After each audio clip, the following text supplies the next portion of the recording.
Hi everyone, welcome to Dhamma Herbs Dose of Dhamma, and this is your dose of Dhamma for today. Okay, so today we will go on to the 8th precept. This is the last precept of the Atanga Samanakatang Uposatha Sila. Okay, so basically for this precept, there are 3 factors. First is a high or large bed. Okay, because as the rule, as the precept says, Ucha Sayana, Mahasayana, Veramani, Sikkhapadang, Samadhi Yami, which means I undertake the training to abstain from high or large bed. So you need to have the object first. So first is the object, a high or large bed.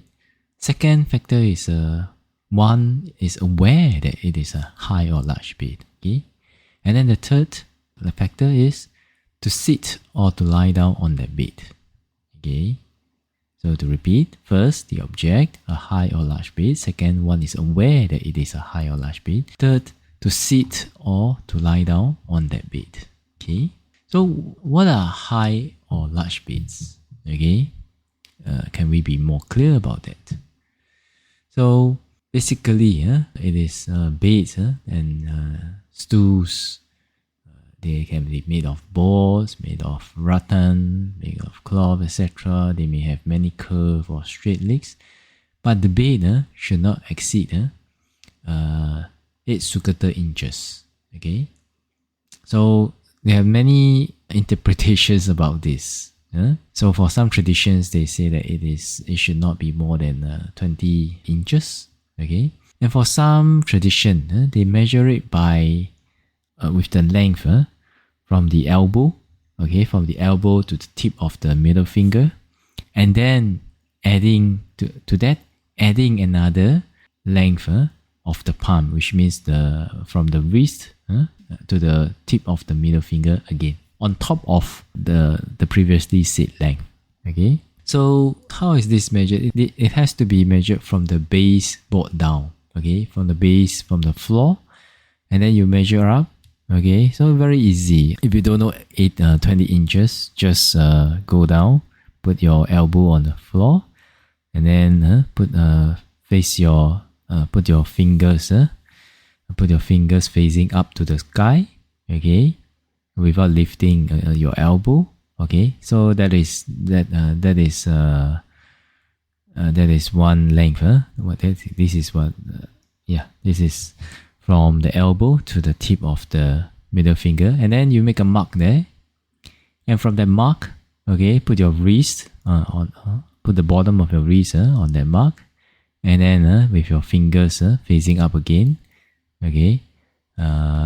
Usually people's middle finger is the longest, so at the tip of the middle finger you add another dot, then that will be the appropriate height. Okay, so the bed or the stool, the foot of the base of the stool, the legs should not exceed this length. Okay, anything below this length, below the point of the middle finger, the tip of the middle finger, is allowable. Okay, if it is too much, then maybe you can just measure like 20 inches. This is some schools, they measure 20 inches. Okay, like that. So in the case of a square stool, even if the legs exceed 8 inches, then 8 sukata inches, then it is still allowable.